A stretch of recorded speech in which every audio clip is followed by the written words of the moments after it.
Good morning, friends, and welcome to another episode of PB Reads the Bible. It is Monday, March 28th, almost through this month. It's another day, another week, and another episode of PB Reads the Bible. I'm PB. That's why we got that title to it. And this is episode 5 on our journey through the Gospel of John, the fourth book of the New Testament. And so thank you again for joining me. This is wonderful that we're able to gather together in this way. Excuse me a moment. Perhaps I shouldn't have had that cookie just before starting this, right? Got to wash it down a little more. So where was I? Yes. Whew. You can tell it's a Monday, can you not, my friends?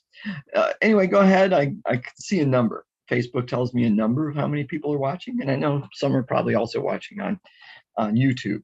I can't watch all of the social media at the same time, so most people use Facebook, and that's the one that seems to have the most current interaction, so to speak. Either way, I only see a number, so I like to know who it is that's watching. So if you'd go ahead and check in, do the romper room roll call, let me know who you are that's watching. And I know some of you are watching live, and some are watching some other time, playing catch up in the afternoon or evening or early, ridiculously early tomorrow morning or something like that. Regardless of it, if it's live or some other time, let me know that you're watching. And if you have comments or questions, go ahead and put those in. I try to respond to them immediately when they're done live, although sometimes Facebook doesn't tell me them, or I miss seeing them until after we're done. And if you leave a comment some other time, I go back in a couple times throughout the day, and I'll do it again tomorrow morning before I start tomorrow's to see if there's other comments or questions that need to be addressed. Sometimes I reply to those comments sort of in private, just directly with the person who asks, but sometimes I think the questions are probably on more people's mind than just the one, and so we will address it on in the next day or at some future post, shall we say, because it's not always the next day, but at some other video in the not too distant future. So before I start reading, I better drink this some more.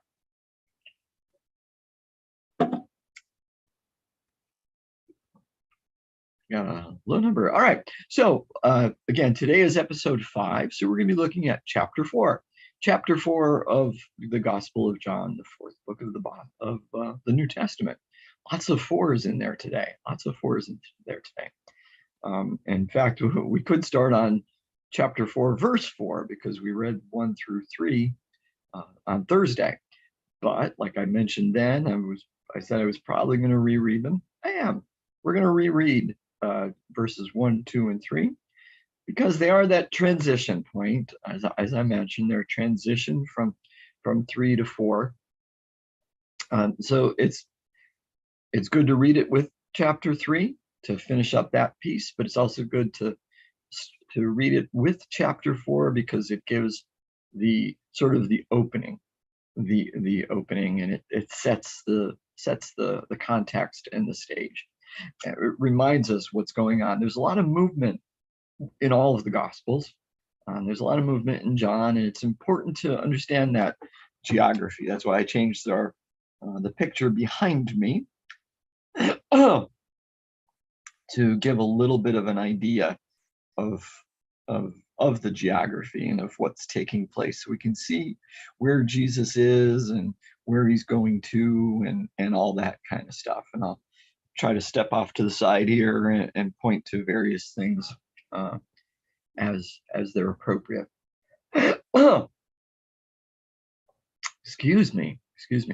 So we got some folks checking in. Good chilly morning to you as well, Marcia. It's downright chilly. It's not quite frigid, but it's definitely cold out there today. Got to bundle up. Good morning, Marilyn. Good to have you with us this morning as well. All right, so chapter 4, beginning with verse 1. Now, when Jesus learned that the Pharisees had heard Jesus is making and baptizing more disciples than John, although it was not Jesus himself, but his disciples who baptized, he left Judea and started back to Galilee. Okay, so that was those first few verses. So where was Jesus? Well, if you just look up a little bit to verse 22, it says that Jesus and his disciples went into the Judean countryside. So it's not extremely specific as far as where Jesus and his disciples are at that time, but most likely not in Jerusalem, because definitely not in Jerusalem. It says the Judean countryside, but probably somewhere down in this region, maybe right here near where it says Ephraim. But down in this area is where he's at right now. The important thing, it's not super important exactly where he is, but the important point is that he's in this lower part of the country of Israel. He's in Judea. He's in Judea, as opposed to Galilee, which is up here. So let's take note of that. Here we have Judea. Here we have Samaria. It's sort of in the middle, this middle section. And then up above is Galilee. Now, if you're heading from the south to the north or from the north to the south, and you can see how rugged it is here. This is a little bit of a topographical map. It has at least some of that showing there. You can see all these mountains and hills. This is the hill section. And down here, it's flatter. It's a little bit easier going. Some of it is quite desert-like, yes, but at least it's relatively flat and smooth.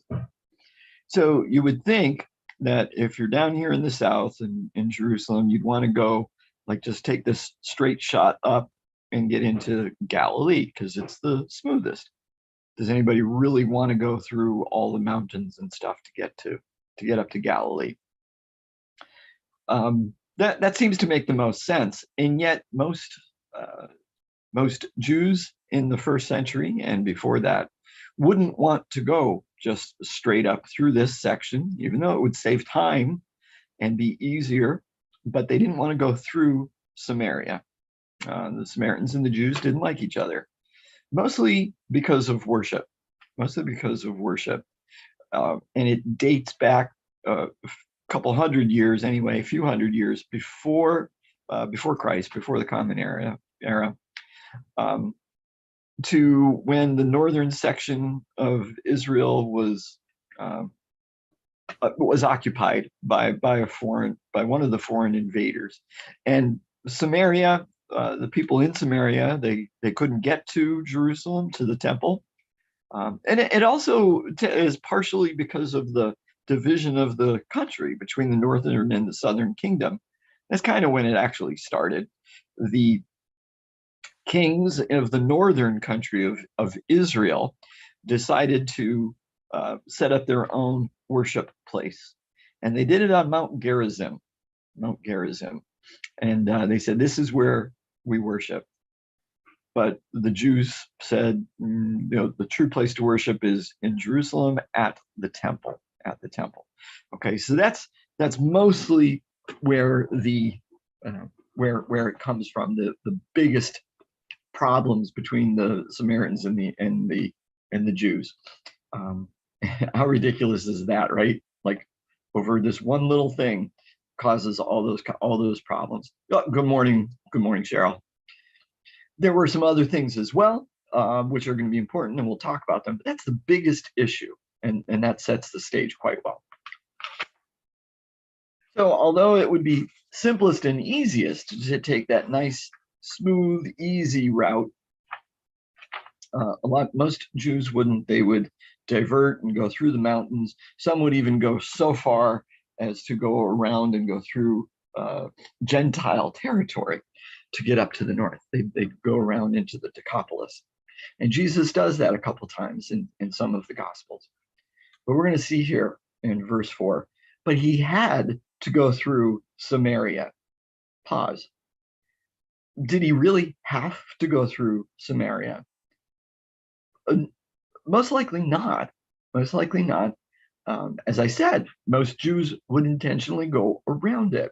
Now, maybe he physically and geographically had to go through Samaria based on some sort of a timeline, needed to get north quickly. So that's possible. However, the Greek for had to, that he had to or must, has a certain God's will or God directive attached to it, especially whenever John uses that term. We've seen it before and we'll see it again. That I must has this God-given directive to it.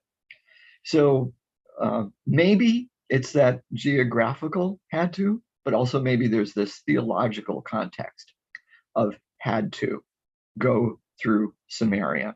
So continuing. So he came to a Samaritan city called Sychar, near the plot of ground that Jacob had given to his son Joseph. Joseph's well was there, and Jesus, tired out by his journey, was sitting by the well. It was about noon. A Samaritan woman came to draw water, and Jesus said to her, "Give me a drink." His disciples had gone to the city to buy food. The Samaritan woman said to him, "How is it that you, a Jew, ask a drink of me, a woman of Samaria?" Jews do not share things in common with Samaritans. Pause. There's actually a couple different reasons why Jesus shouldn't have been talking to her. Because not only because he was Jewish and she was Samaritan, but because he was male and she was female. A male would not speak to a female in public unless they were married. So there's that added layer of impropriety. Now, we're not specifically told about this woman. I'm going to be clear before I say. Yeah, I just want to be clear. John does not specifically say that this woman is a horrible sinner or anything like that. Based on a few of the points in this passage, a few of the details point in this passage, a lot of preachers have gone there. A lot of scholars go there. In fact, scholars and preachers talk about the woman a lot more than they talk about Jesus, perhaps, in this passage, and definitely a lot more than John does. She's there at noon, which is one of the hottest points of the day. Usually, a woman would go to the well to draw water. That was their job. Sorry to say it, ladies. That was woman's work.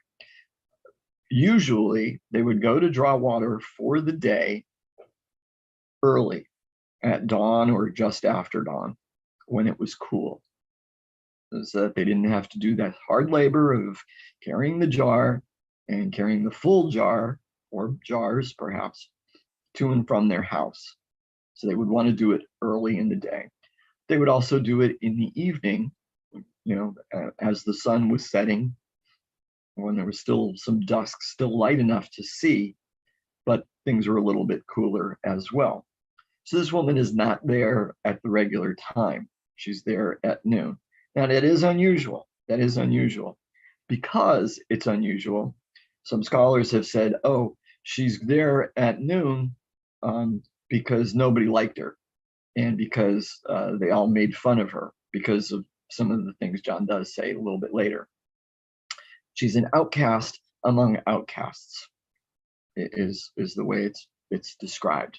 And it's certainly possible, it's actually even plausible that that's the case. But John doesn't say that. John doesn't say that. He just says she was there at noon. Okay. And Jesus speaks to her. Jesus answered her, if you knew the gift of God and who it is that's saying to you, give me a drink, you would have asked him, and he would have given you living water. Pause.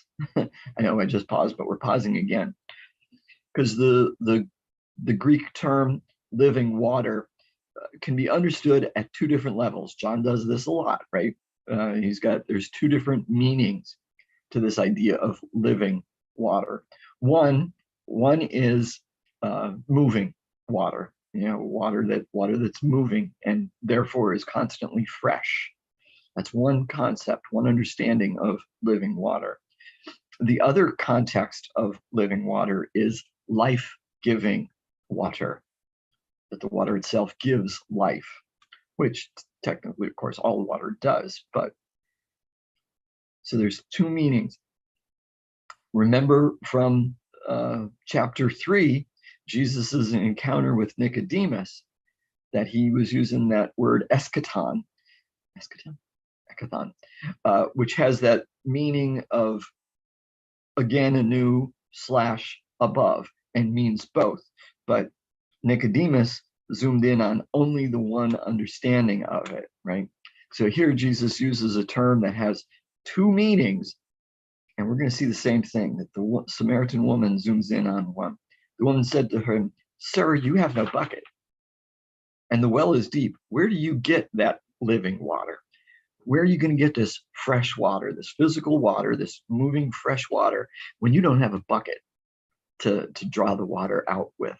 So there's irony built in here because she's looking at it from one point of view, and she's only seeing it from that point of view. There's real irony in the next verse. "Are you greater than our ancestor Jacob, who gave us the well and with his sons and his flocks drank from it?" Pause. Now she's asking a question that she thinks is rhetorical, that the answer is obviously no, you're not. But the reader knows that, yeah, he is. So there's a little bit of irony in there as well. Continuing, Jesus said to her, "Everyone who drinks of this water will be thirsty again. But those who drink of the water that I will give them will never be thirsty. The water that I will give will become in them a spring of water gushing up to eternal life." The woman said to him, "Sir, give me this water so that I may never be thirsty or have to keep coming here to draw water." Pause. She's still locked in on that physical understanding of this water and the fresh water, that concept, and still not getting the other understanding that Jesus is trying to point out to her. Now we get to the section that people point to and show, ooh, see, this is why she was a terrible sinner, and why the other people in the community hated her and made fun of her, and that's why she was at the well at noon, because of this next little passage. Jesus said to her, "Go, call your husband and come back." The woman answered him, "I have no husband." Jesus said to her, "You are right in saying, 'I have no husband,' for you have had 5 husbands, and the one you have now is not your husband. What you have said is true." Pause. Okay. So she's been married and divorced 5 times, and now she's living with a guy. That's typically the understanding of that passage. That's the way it is often understood and unpacked. She's multiple divorcee, and now she's living with someone, and that's why she's being made fun of. We don't know that. We don't know that she's a divorcee. Jesus tells the readers, and this is another example of his omniscience, of his all-knowingness, of his knowing everything about this woman, and knowing that she has been married 5 times. Does not say that she was divorced 5 times. What else could have happened? She could be a 5-time widower. She may have been trapped in the levirate marriage, where you married the oldest son, the oldest brother, but he dies without leaving children. So then you're passed on to the next one, and you're passed on to the next one. The same thing happens. You're passed on to the next one. She may have been trapped in this levirate marriage amongst 5 different brothers, and now, just like Tamar, the youngest one, or the next one, doesn't want to marry her, and so she is without a husband. That's possible. We don't know. So why would it be right? You might say, "Oh, PB, that doesn't make sense. How come you're changing it?" I'm not changing it. And if it's okay to preach that she was divorced 5 times and is a terrible sinner, why is it not okay to say, well, she was a widower she's been widowed 5 times and is trapped in this perpetual levirate marriage thing, and the last brother or the next brother in line doesn't want to marry her? We don't know, is the point. The point of the story, the reason that John shares this in the story, is just to show that Jesus, just like Jesus with Nathanael, that Jesus knows this woman and that he sees this woman, and he knows her history, whatever it is. And notice there's no accusations from Jesus, no condemnation, no judgment. So we can't say one thing or another.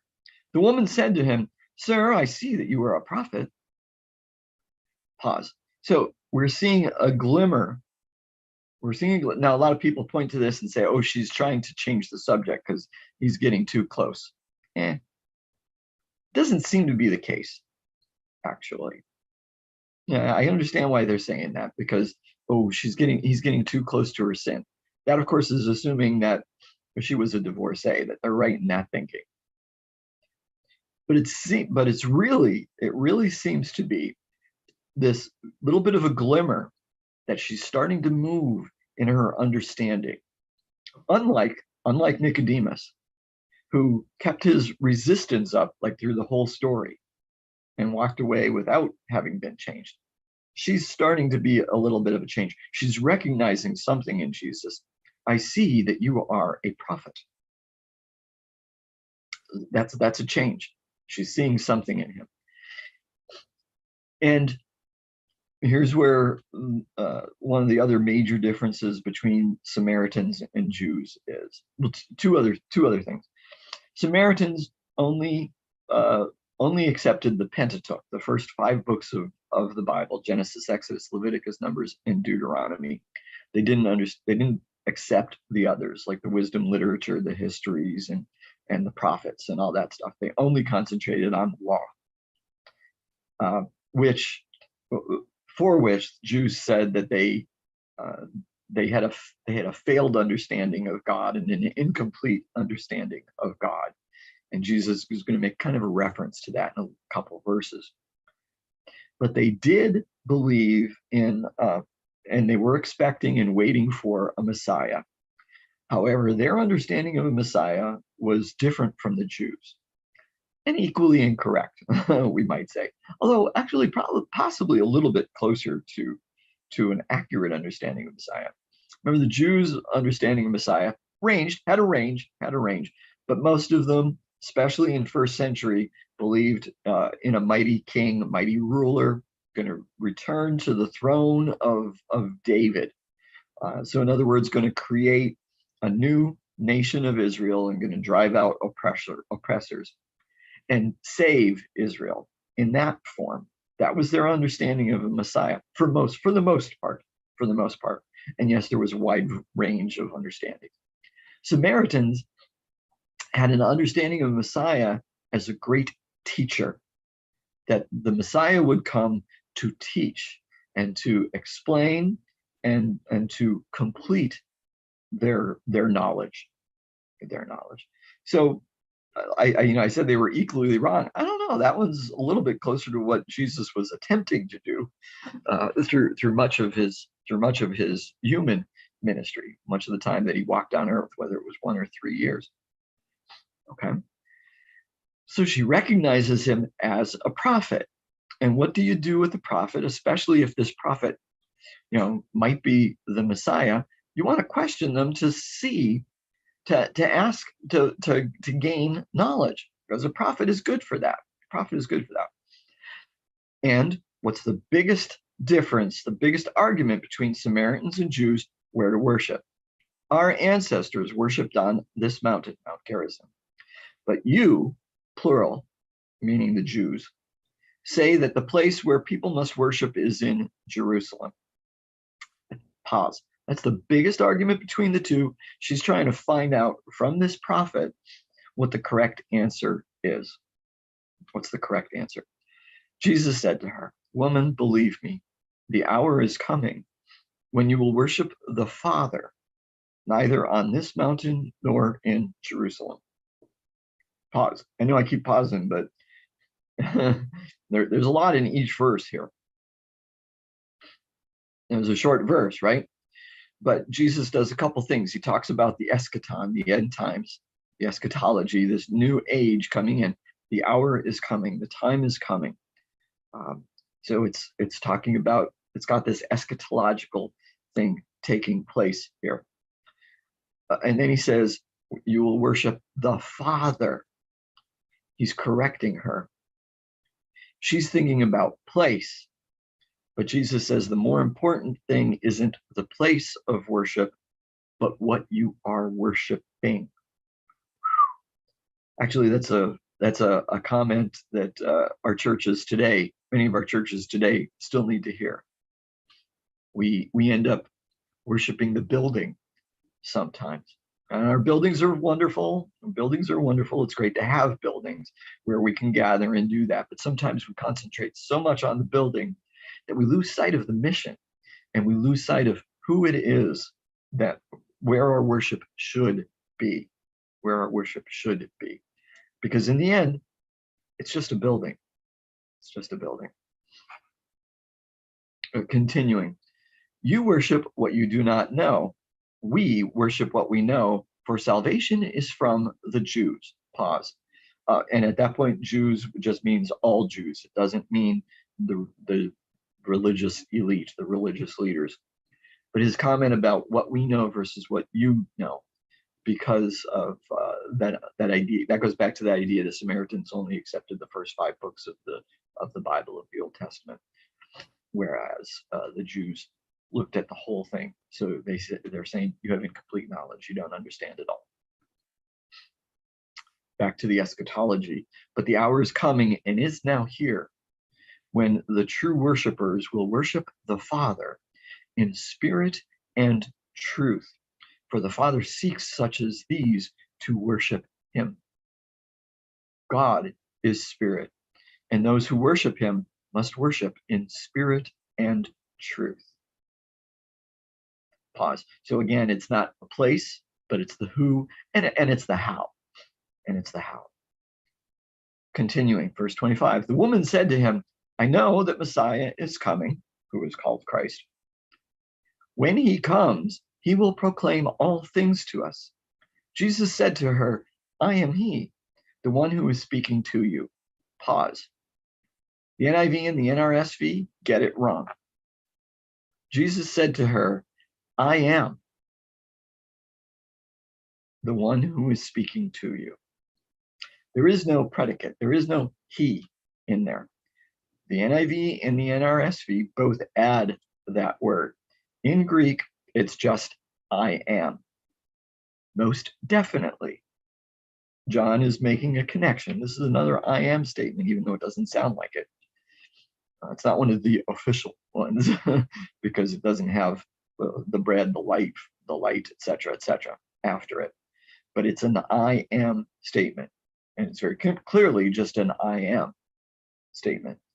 It's a connection back to Exodus, to Moses on talking with the burning bush. Moses asks God his name. God says, I am. I will be, etc., etc. It's all those things, usually just summed up with I am. And so Jesus says it right here. I am the one who is speaking to you. Just then his disciples came. They were astonished that he was speaking with a woman. But no one said, "What do you want?" or "Why are you speaking with her?" Then the woman left her water jar and went back to the city. She said to the people, "Come and see a man who told me everything I have ever done. He cannot be the Messiah, can he?" They left the city and were on their way to him. Pause. So the disciples come along and the woman leaves. They don't question the woman, maybe because she left like before they had the chance. And they don't actually say anything by the sound of it. No one actually said those things, even though they were thinking them or asking them in their minds, in their heads. They didn't say anything. The woman left, and she left her water jar behind. So the water jar is still sitting there, perhaps even between the disciples and Jesus. If not, it's right there next to them, alongside of them, very visible and obvious, that leaving as a reminder of her, perhaps. And of course, she left it because she was in such a hurry and something more important than water. So we're seeing this development in her. And she's very close too, because now, and in the Greek, it's very clear that she's not quite sure. Her question makes that clear. He cannot be the Messiah, can he? It's, she's not sure yet, but she's also not totally against the idea. But she's willing to witness to this glimmer of faith, even if she might be wrong. She's willing to witness about it and tell people about it, and use that expression that John has used before, come and see. Come and see. So it's an invitation for them to enter into a walk of faith, for them to come to Jesus just to see what's going on. Meanwhile, the disciples were urging him, "Rabbi, eat something." But he said to them, "I have food to eat that you do not know about." Pause. Now, the woman and Jesus, their conversation was about water. And now Jesus and the disciples, their conversation is about food. And in both cases, the person or people that Jesus is speaking to don't quite get the double meaning of what he's saying. And they're thinking physical. So disciples said to one another, "Surely no one has brought him something to eat." Jesus said to them, "My food is to do the will of him who sent me and to complete his work. Do you not say 4 months more, then comes the harvest? But I tell you, look around you and see how the fields are ripe for harvesting." Pause. So, it's an expression. They really haven't been able to locate it outside of this gospel. But Jesus is talking about that time difference between the sowing and reaping. That you have to wait. First you do the work of the sowing, then you wait, and then you can finally harvest. You reap it in. But Jesus says, open your eyes. I tell you, it's time now. And it probably wasn't during the time of the harvest, which makes that metaphor and that point that much sharper to his disciples, or should have.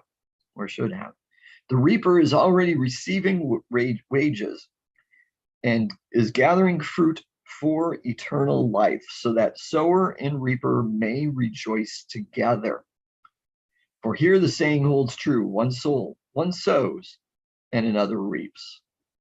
Pause. So in other words, Jesus is talking about people who've gone before and the prophets that have gone before, and the message that people are starting to believe, and are close, and they're growing in faith, and it's time to harvest. You didn't do the sowing, but you're getting the chance to do the harvesting, the reaping. I sent you to reap that for which you did not labor. Others have labored, and you have entered into their labor. Many Samaritans from that city believed in him because of the woman's testimony. So even though it was an incomplete testimony, we might say, or an unsure testimony, they believed because of her. Because she said, he told me everything I have ever done. So when the Samaritans came to him, they asked him to stay with them. And he stayed there 2 days, and many more believed because of his word. They said to the woman, "It is no longer because of what you said that we believe, for we have heard for ourselves, and we know that this is truly the Savior of the world." Pause. Which is an excellent example of how witnessing and, we might say, conversion work, and acceptance into faith, belief. First, the witnessing part leads and provides that offer, but it's that personal encounter that really sets the stake in the ground. Sets the stake in the ground. That's what really puts it over the top for the Samaritans, and that's the way it is. That's how it works. All right, so Jesus is here in Samaria. When the 2 days were over, he went from that place to Galilee. So he continued his way up here.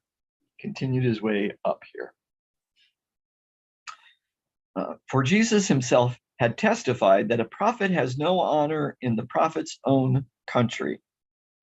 Pause, which is an expression that's used in one way or another in different places. And about, has no honor, isn't welcome in his own country. The question is, what is Jesus's country? Different gospels point out different points of view. I think it's Luke uses this as how Jesus is treated when he's in Galilee and in Capernaum and in Nazareth, many of the gospels. But let's read this passage from John, and it seems like John is saying Judea is Jesus's own country and own people, and they're the ones that have rejected him. Because we remember, why did Jesus go to Galilee? Because he was getting away from the mistreatment that he was experiencing in Jerusalem from the Jews, the religious leaders of the time. Not all the Jews, but the religious leaders of the time, which should have been his own. But he has left from them and gone north to Galilee.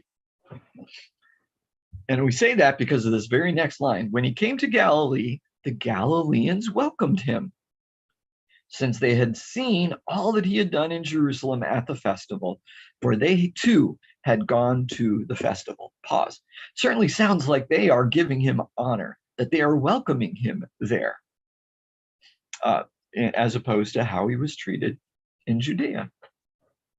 Then he came again to Cana in Galilee, where he had changed the water into wine.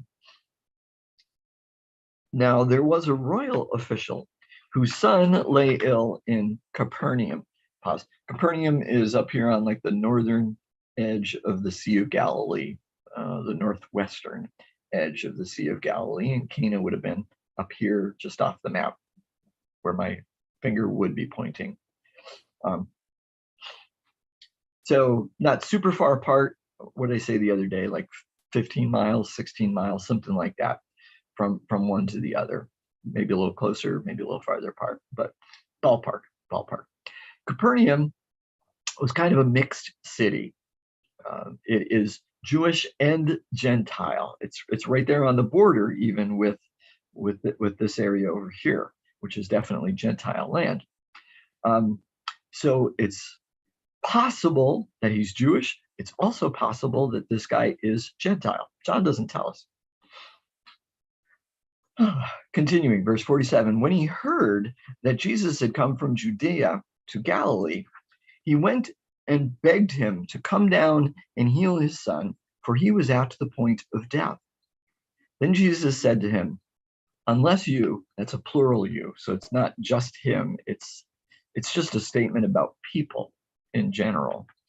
Unless you see signs and wonders, you will not believe. And that part was also plural.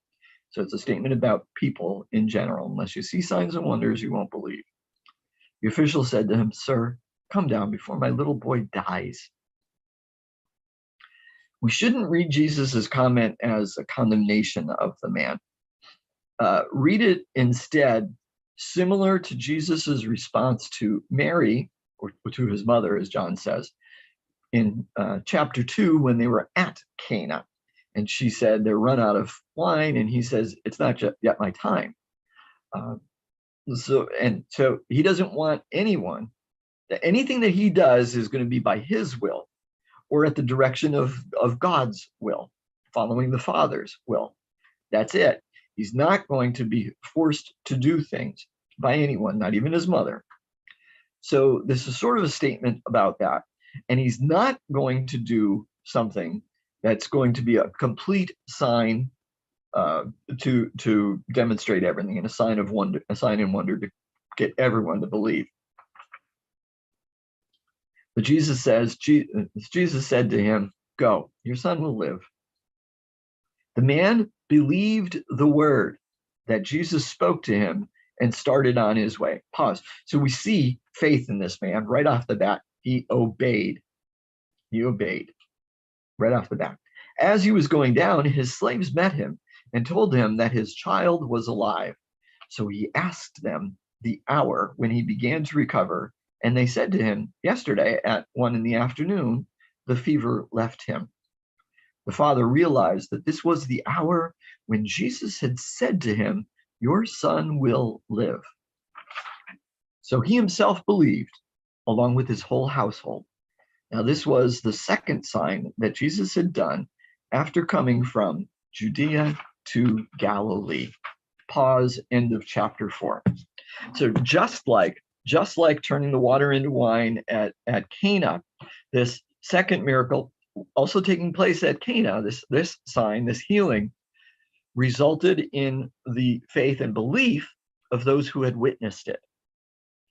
As well as you might say also, because it was just the father, it was his whole household, those with whom he shared the miracle, and they witnessed the miracle even though they didn't know about it. It's also a demonstration of Jesus's power because it's healing at a distance, showing that Jesus doesn't need to be right there, doesn't need to touch, but can do it through a distance. Well, my friends, I do pray that this has been beneficial to you. I pray that you learned something or relearned something this morning, that God has spoken to you in some way. And as you go about your days, not just today, but every day, keep those eyes and ears open, both physical and spiritual, to what God, our living, loving, active God, is doing in your life, in the lives of those around you. When you see it, when you hear it, say, "Thank you, God," and then tell somebody about it. Until we meet again, be blessed, my friends. Be blessed. Bye.